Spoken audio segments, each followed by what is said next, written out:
Welcome to the teaching ministry of David T. Demola. Open your heart to receive as Pastor Demola teaches the uncompromised Word of God. I want you to tap somebody and tell a man, one word from Jesus and your life will radically change. Could you kindly tell them like you really mean it?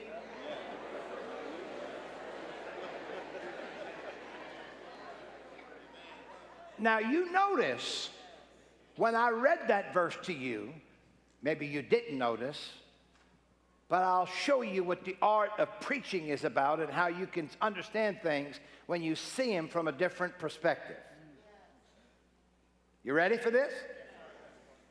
I didn't make any emphasis when I read that verse, but now I'm going to. Watch this. Follow me, because that's what we isolate. Follow me. But here's the key word, and I will make.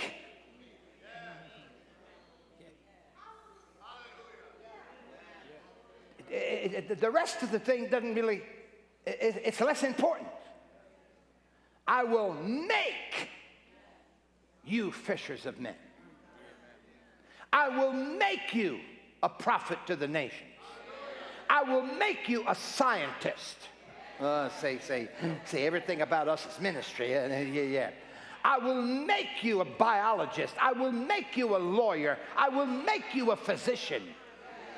I will make you a nurse. Watch this one.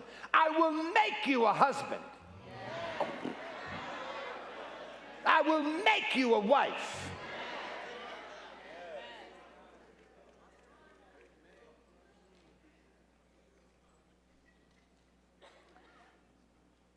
I love to study biblical words. And I went to the Strong's Concordance to look up that word make. And I kid you not, its definition is that long. I'll sum it up for you and tell you exactly in a little one-sentence summation what that word really means. It means simply, in the Greek tense, Jesus was saying, I have the ability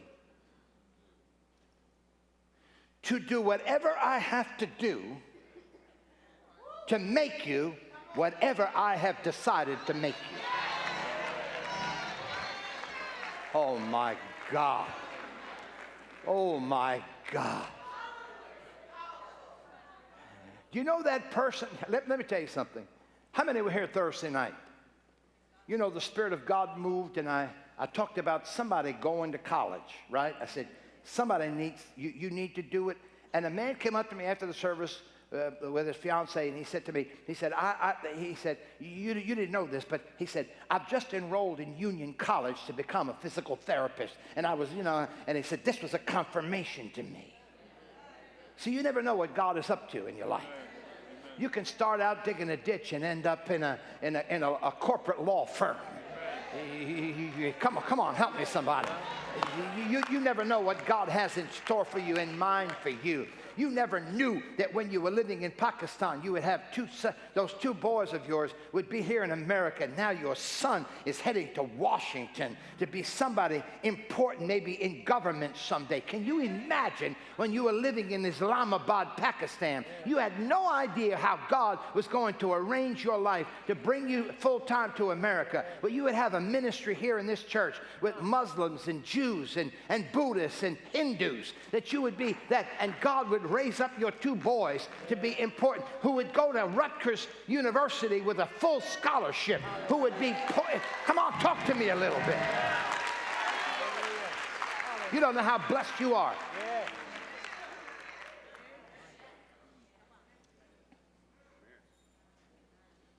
And I'm talking to some people in this room today that have been beat down,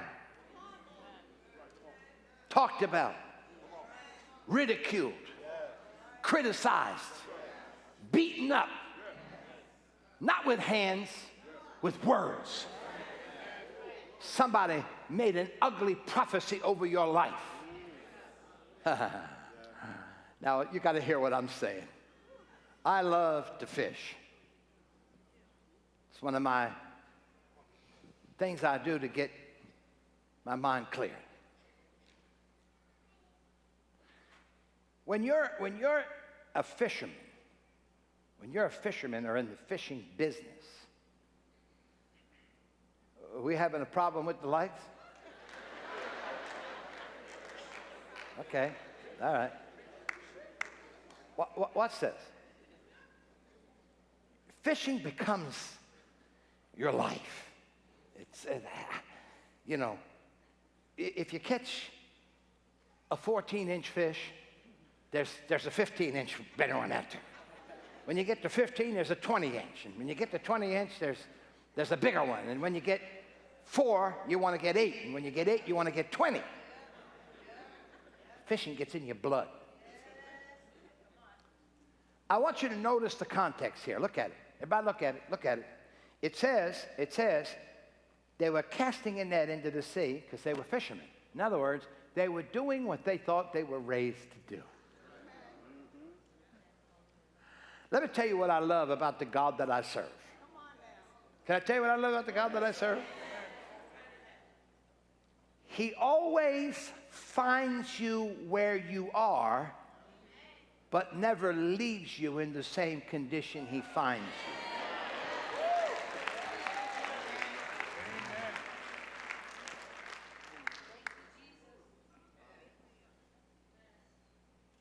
I'm talking to somebody in this room, maybe several of you,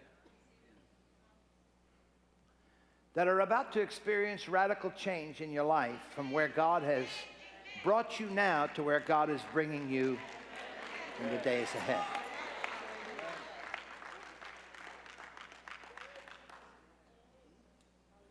Because he can find you fishing, but he may have raised you up to be a prophet to the nations. And the sad part is that most of us in our lives never come to the place where we see God's perspective about us and not your family's perspective about you or anybody else.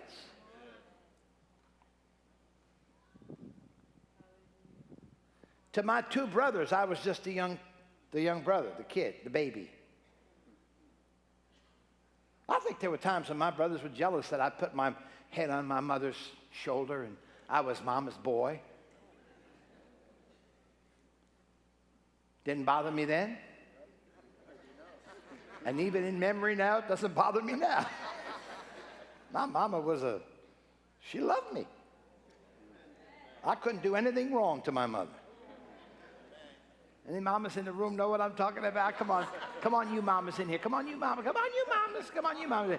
Oh, yeah, my kid's not perfect. But, oh, yeah, but he's...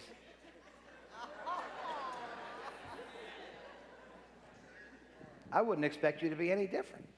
Why would you be? That little child came out of you. Now watch me. He walks along. Nothing in your life takes place by accident. I dare you to tell 3 people right now, nothing in your life takes place by accident. Nothing in your life takes place by accident. Tell 3 people right now, tell them nothing in your life takes place by accident.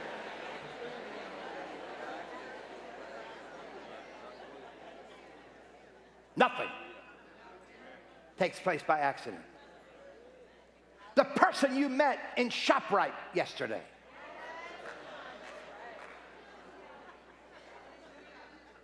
The Jehovah's Witness that knocked at your door.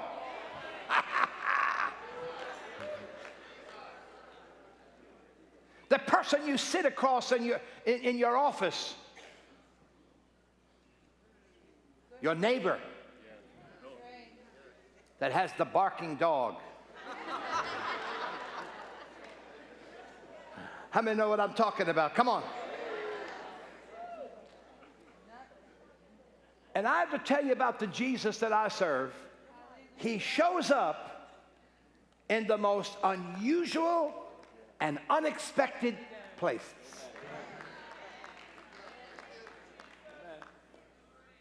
You're not going to understand this unless you've been around a little while in serving God. He doesn't even wait for you to come to him.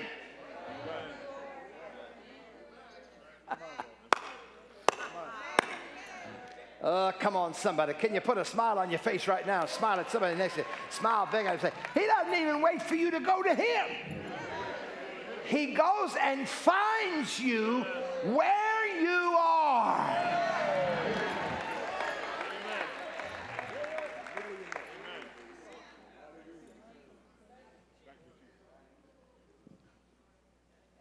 I need you to get this. Oh, God, I just pray that you get this. He walks along.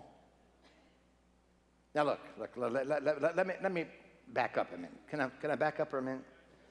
If you've been around some of the fishermen that I've been around,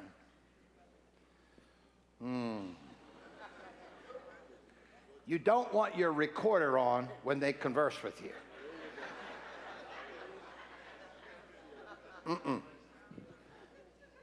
There are some foul words that they say that you've never heard before.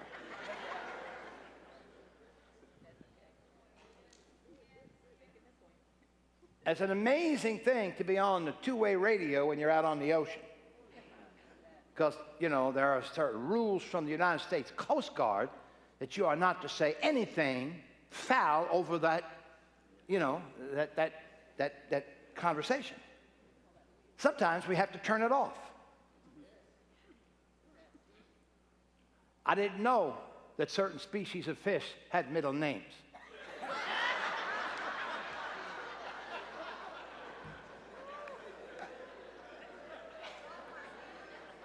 So I want you to get the picture. These guys are casting their nets. I can imagine that the palms of their hands are like a concrete pavement. Those nets today on fishing vessels are all controlled by motors. These guys were casting nets that had to all be pulled in by hand. So their hands were rough, they were rugged. And if you've ever been around the fish market, you wouldn't like to have that spray in your living room. Talking about some rugged guys. You got to get this. Jesus walks past to them. They're casting their nets. He turns and he says, "Follow me." Now, some of the people I know around the fishing industry, if you said something like that to them, you would have to put earplugs in.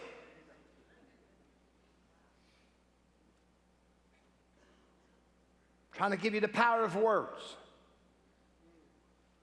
Follow me, and I'll make you what you never dreamed you would ever be.